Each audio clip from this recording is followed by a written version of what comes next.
At binabahang Biyernes, maulan, kaya mag-ingat po tayong lahat. Ayan.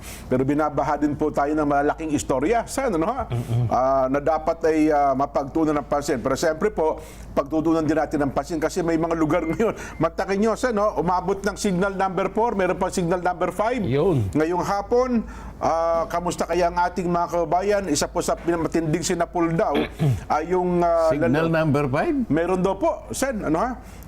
Yung La Union ay inabot daw po ng signal number 4. Naku, talaga naman, marami daw hong posted puno ang mga nangabunot at ngayon ay tila yata patuloy po ang kanilang mga rescue effort do sa mga lugar na malalapit po sa pampang o sa dagat. No, ha? Mamaya po yan sa kabuuan ng ating palatuntunan. At siyempre po naman, yung mga mainit na issue, Nelson. Oo. Ayan. Meron tayo mamaya yung breaking news sa Supreme Court tungkol sa Isa ring impeachment. uri ng bagyo, ano? Opo, oo, naku. Malaking balita yan. Ha? Napalagay ko, intensity, ano yan? Intensity, Signal number 10 siguro 10 ito? siguro. hindi lang siguro. Oo. Ganun po. Oo. Mukhang naugaan yung mga taga-kamara eh. Nauga daw po yung mga mambabatas natin. Mukhang hindi alam kung saan ang rescue operation. Saan eh? Para mauga mo yung Oho. House of Representatives sa kanyang Tayo o matindig. tayo doon. Ano po, stability nila yan eh. Maganda yung pagkakatayo ng talaga ng House of Representatives Di ba? Opo. Akmang-akma sa kanyang sa kanyang mga pundasyon di ba? Opo. Pagka yan nauga mo, talagang ibang klaseng bagyo ang tumira sa iyo. Iyon. Oho. Pero ganun pa man, siyempre po yung ating mga reporters, bibigyan din po natin ng daan, sitwasyon sa kanilang mga lugar dahil po sa epekto. Ano ba? Bagyong Dante pa naman ata tumatama ngayon. Emong na, emong. Emong na ba ngayon? Emong, oo. Kasi yung bagyong Dante, mukhang kinabahan sila sa inyo, Sen eh. Hindi na, namamasyal na sa Namamasyal na, papalabas na ata ng bansa. Ayan. Diyan din po sa mga lugar na pwedeng daanan, tila yata yung ating kaibigan dyan sa Cordillera, marami din na pong lugar ang minomonitor nila kung pwede pong daanan. Yun bahagi din po ng Nautical Highway dyan sa may parte ng Mimaropa, Region 4A, Region 4B, lalo na po yung mga uuwi ng kanilang mga probinsya. Mamaya po, antabay kayo at nang sa ganun ay malaman natin ang sitwasyon sa iba't ibang lugar ng ating bansa. Ayan. Pag nasimulan natin itong talakayan, Wendy, akala ko may mga nakapira na agad tayo para sunod-sunod na nating tanggapin itong sitwasyon may kinalaman sa bagyo. Kung wala. Sige. Ito muna bagyong balita dyan. Sige. Nako. Latest ito. Opo. Breaking news. Kalalabas lang po ng Supreme Court, Sen, nagpa-presscon po ang tagapagsalita ng Korte Suprema. At inilabas na ang desisyon dun sa kinu-questioning constitutionality ng impeachment complaint na isinampa laban kay Vice President Sara Duterte. Iisa-isahin natin kasi ito ay wala pa mismo yung papel ng desisyon, pero ipinaliwanag na nung tagapagsalita ng Korte Suprema, si Attorney Camille Ting. Yan. Number 1, Senator Dante Marcoleta. Ito po, Your Honor. Una, the articles of impeachment against VP Sara Duterte is barred by the one-year rule. Nako. According to Supreme Court spokesperson Attorney Camille Ting. Bagyo talaga. Oho. Bagyo. Ito pa, Talaga? kadugtong. The Senate could not acquire jurisdiction over impeachment proceedings. Nako. Yun pa, mas matindi. Ano Bagyo. ba? Pero kahit na bagyo yan, napursi na natin yan. Bagay, opo, kung sila yung mga Kumbaga, suki natin, Sen. Nakita na natin, sabi Oo. natin, ayan pumasok na sa area of Philippine, Area of responsibility area sa of PAR. responsibility ng ating bansa. Alam natin nakikita natin yung kung saan papunta kasi, lalong-lalo na nung ang Korte Suprema kamakailan ay naglabas ng sariling order, nire-require ang dalawang kapulungan ng Kongreso na isumite yung mga ilang impormasyon na kanilang gustong makita upang mapagpasyahan nila yung 2 petisyon na umabot sa kanila. Aha. Doon pa lang sinabi na natin, nakikita na natin kung saan ang direksyon na tinatahak ng Korte Suprema Okay. na kung tawagin na ay bagyo. Di ba? So, bagyong SC. Aha. Bagyong Supreme Court. Ayan. Talaga pong todo ang signal nito, Sen, dahil sabi ni Attorney Ting, ang desisyon ng Supreme Court ay immediately executory at ito isang unanimous decision. Aha. Ano po bang ibig sabihin nun, Sen? Pagka unanimous decision, ang ginawang pagpapasya ng Supreme Court, unbank. Wala ka ng kapag-pag-asa na mag-MR ka man lang. Ganon. Paano ka mag-MR unanimous? Zero pa na. Wala man lang ano. Sino ang papansin sa'yo? Sinong, kahit isang kaluluwa doon sa Supreme Court, ang magbibigay sa'yo ng konting panahon na maaaring pagbigyan ka. Sige nga, basahin ko kung ano yung MR mo. Baka sakaling may makita nga ako riyan. Wala eh. Isinara na po ang lahat ng mga pagkakataon para ikaw man lang ay humingi ng motion for reconsideration. Tsaka immediately executory. Opo. Wala nang MR yan. Wala nang appeal yan. Aha. Yun pala yung immediately, walang forthwith, kundi agad-agad, dapat ipatupad pala yan. Ang liwanag naman kasi Opo, kagaya ng binabanggit natin, doon sa una pa lang na mga pagtalakay natin dyan, wala talagang, alam mo, ito maaring magdamdam yung ibang makakarinig, lalong-lalo na yung mga kasamahan ko sa House of Representatives dati. Opo, opo. Pero pwede nating ipaghalimbawa yan sa nagsaing ng kanin dyan. Okay, okay, oh. Nagluto. Isip-isipin mo, hilaw naman yung kanin. Ganon? Paano mong ipakakain sa Senado yun? Oho. Di ba? Hindi ka makakakain kung yung kanin ay hilaw din. Halos halos bigas pa eh. Makakain mo ba yun? Ang gusto ko kasi pikit mata yung kakainin eh. Hindi. Kaya nga sinabi ko na sa iyo nun. Kung matutuloy, sinasabi ko nga eh. Ang totoo niyan, yung unang 3 impeachment complaints, hindi lang hilaw eh. Panis eh. Bakit ka mo? Ganun ba? Oh. Kalahin mo yung pinatagal.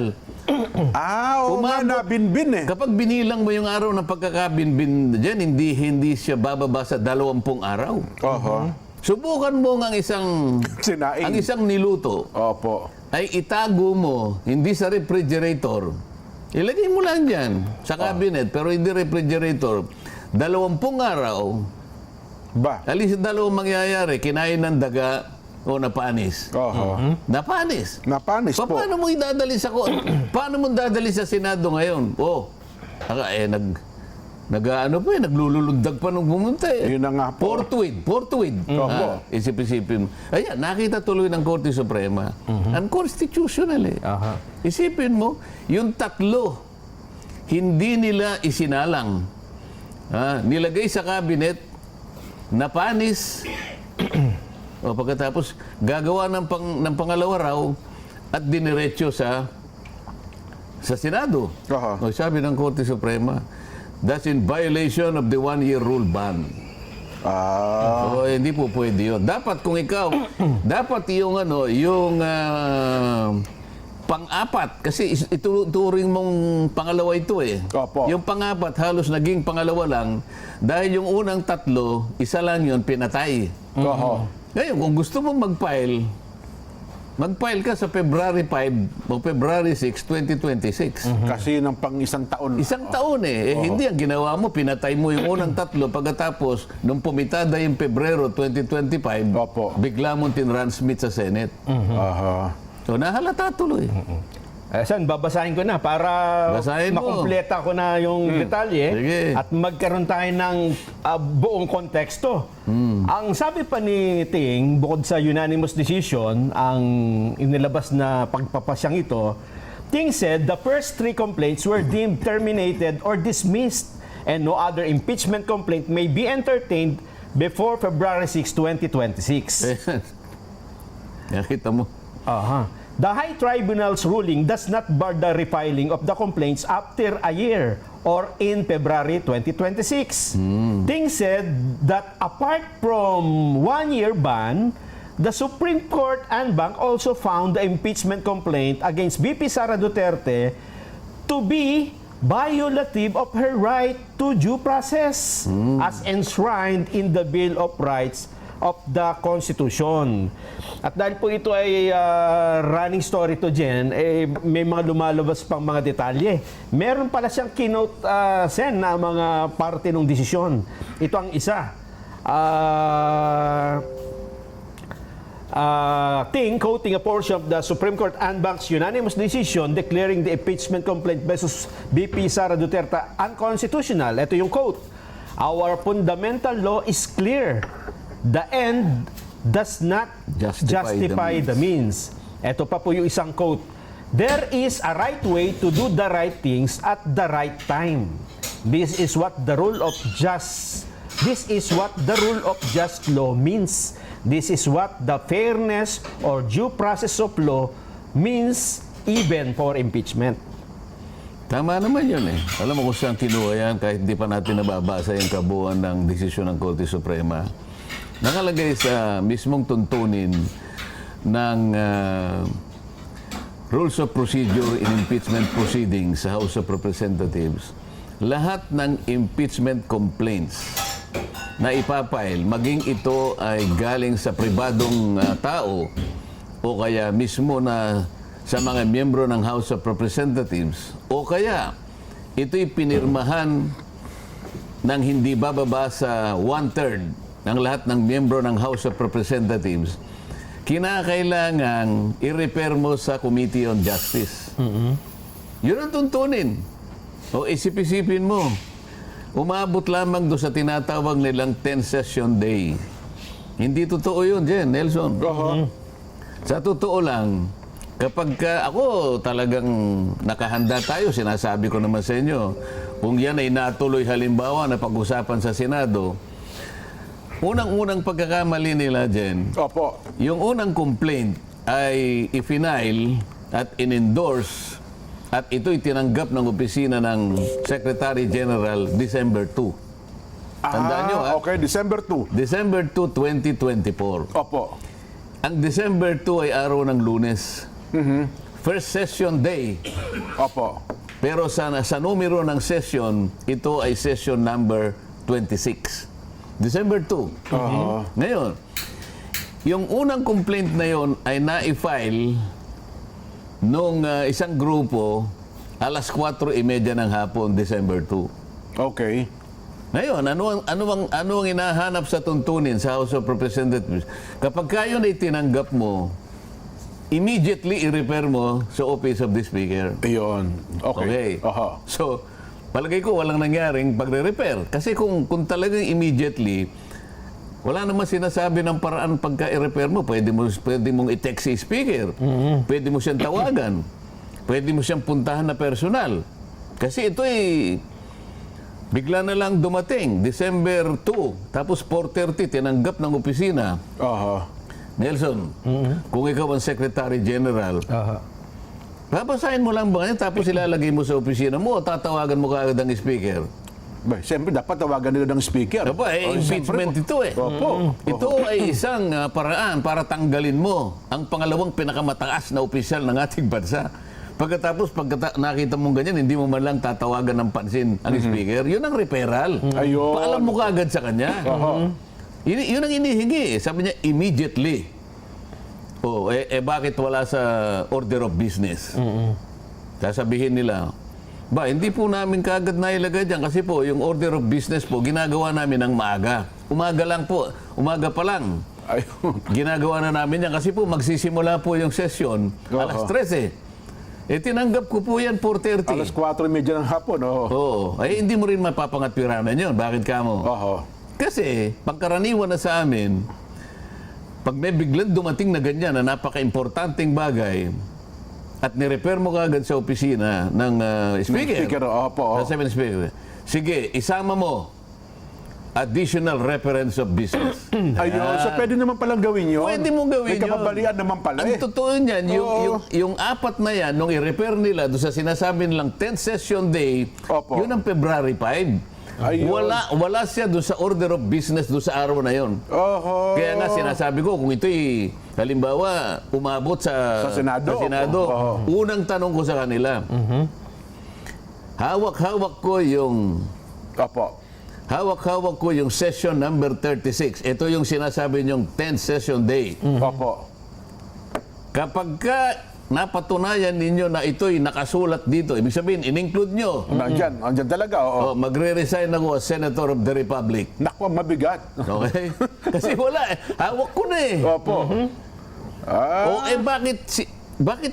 Bakit ninyo ipinangatwiran o pinangatwiranan ninyo na pati sa sagot ng Solicitor General eh. opo. Ha? It was included in the order of business, sabi niya. Ito po yung aming katibayan, Annex A. Halimbawa, ano? Annex A. Session number 36, order of business. Oho. Pagka tinignan mo, wala doon eh. Saan mo makikita? Sa journal.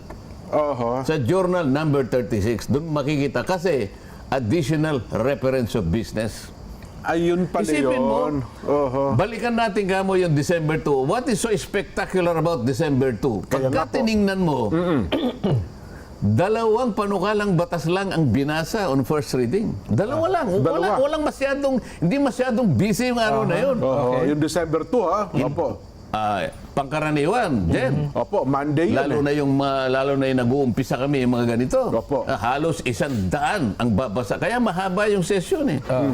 Yung December 2, balikan mo yun, reviewin mo. Dalawang panukalang batas lang ang binasa. Ilang minuto lang yun nababasahin mo. 3 resolutions, 2 panukalang batas. Pagkatapos lahat na communications, mga letters from different agencies, to the archives.